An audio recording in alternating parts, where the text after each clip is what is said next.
Hola oyentes de Radio Sefarad y bienvenidos a la Geografía del Yiddish con Barda Fishbein. ¿Qué tal, Barda? Hola Jorge, hola a los oyentes de Radio Sefarad. Seguimos recorriendo las aldeas, ciudades, pueblos en donde vivieron judíos en el este de Europa y hoy llegamos a una que tiene varios nombres que es el mismo, ¿no? A ver, Motal, Motol o Motele.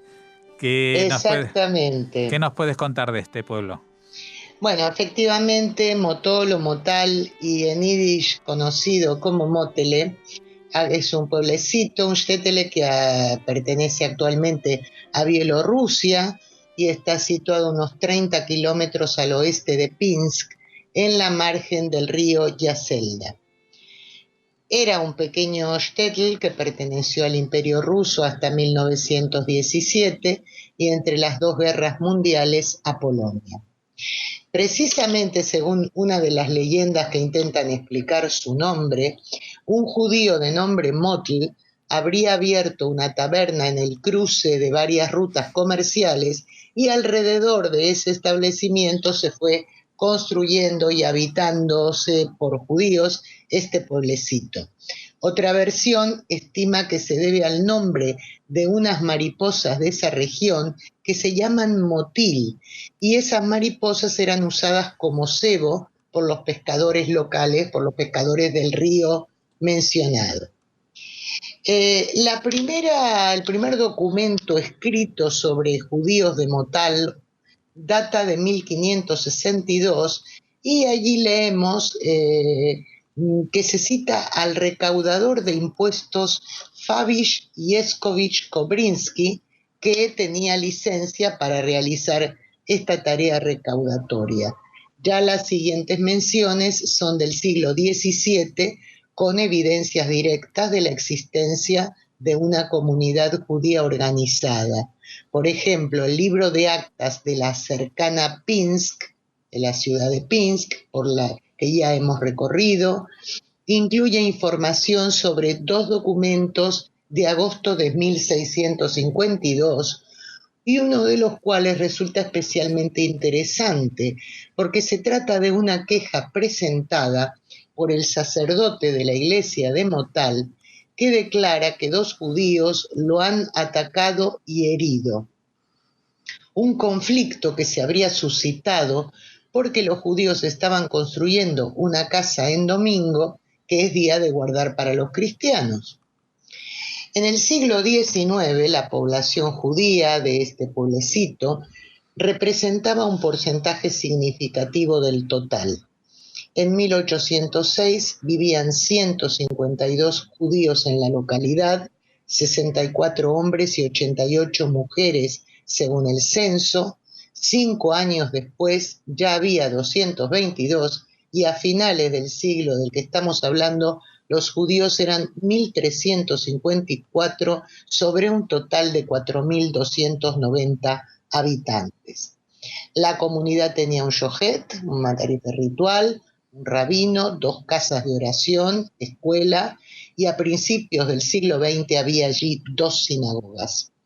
Unos años antes, en la última década del siglo anterior, habían comenzado en Motal las actividades de varias asociaciones sionistas. En 1913, todo el equipo médico de la localidad era judío, un médico, un dentista y una comadrona. También eran judíos los dueños de un almacén de productos farmacéuticos único en el pueblo, de 3 tiendas de alimentación y otros comercios. Las tiendas y los alojamientos, las viviendas judías, estaban todos alrededor de la plaza del mercado local y la sinagoga y la iglesia católica estaban situadas una frente a la otra. En vísperas o muy cercana a la Segunda Guerra Mundial, en 1937, la población judía se calculaba en cerca de 10.000 personas, siendo un 27% del total. Y durante la Segunda Guerra Mundial, como era obvio, la comunidad judía corrió la misma suerte que todas las demás de Bielorrusia. En los inicios de 1941, los invasores nazis rodearon el pueblo y condujeron a los judíos a la plaza del mercado. En primer lugar, separaron a los hombres adultos de los ancianos, las mujeres y los niños, y los fusilaron inmediatamente en los suburbios de una villa cercana, y posteriormente los arrojaron a unas fosas que los propios prisioneros habían sido obligados a cavar previamente. Al resto, los ancianos, las mujeres y los niños, los asesinaron a medio kilómetro de Motal aproximadamente y también arrojados a fosas comunes, todas las cuales se descubrieron una vez acabada la contienda. Esta matanza, que fue llevada a cabo por Einsatzgruppen, está recogido en el libro Hurban Motele, La destrucción de Motele, que publicó en hebreo la Asociación de Inmigrantes Judíos de Motele en Jerusalén.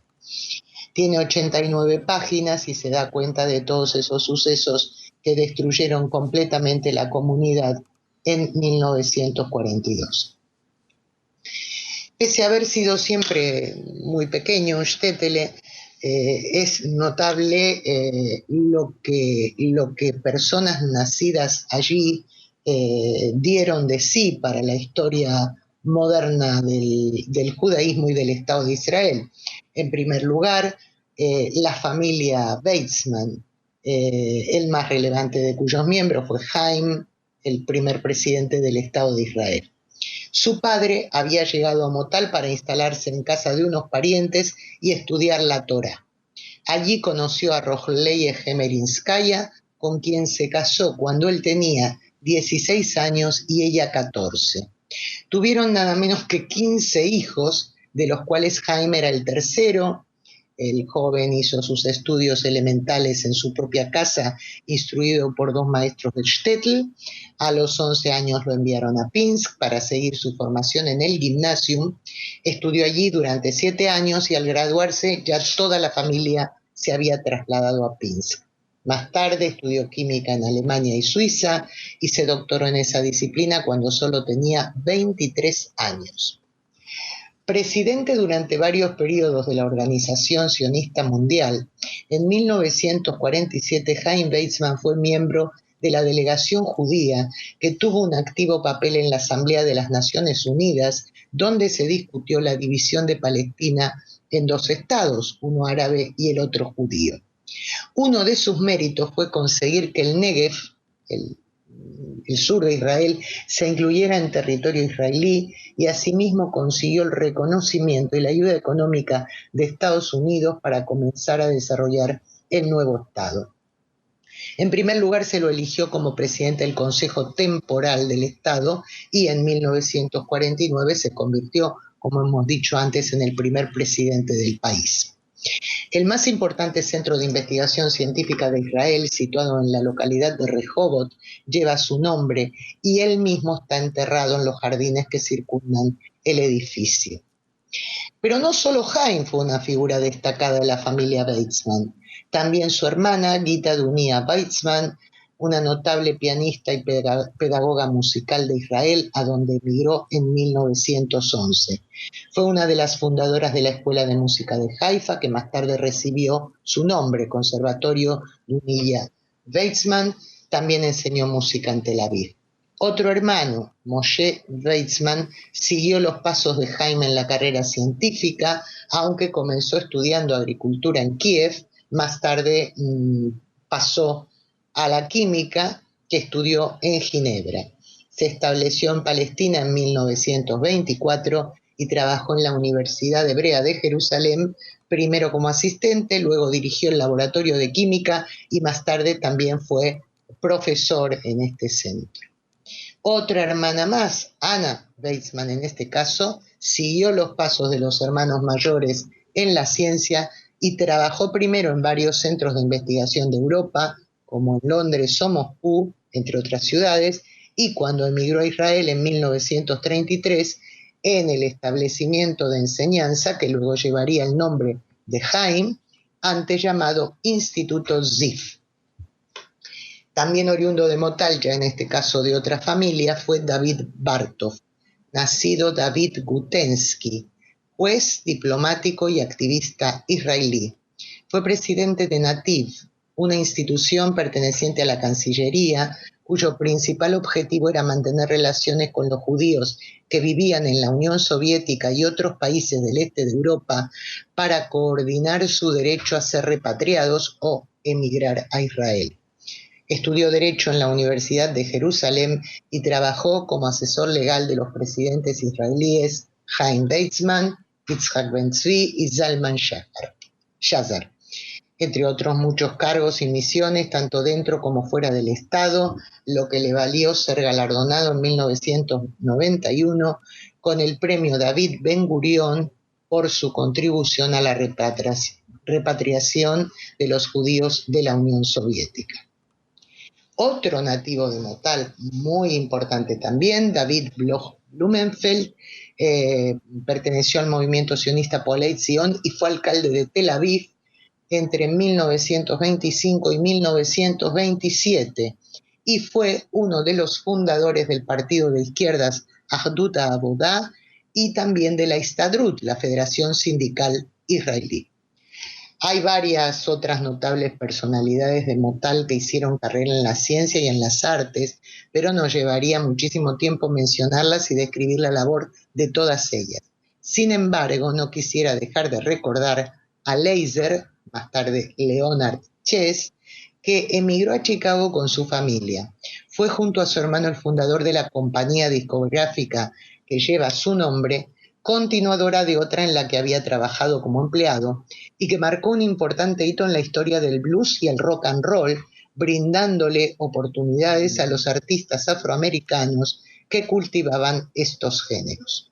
Ya ves, Jorge, cuánto ha dado de sí Motley y qué gran desgracia la desaparición de su entera comunidad judía a manos del nazismo. Pues sí que llama mucho la atención la cantidad de gente famosa que ha salido de ahí.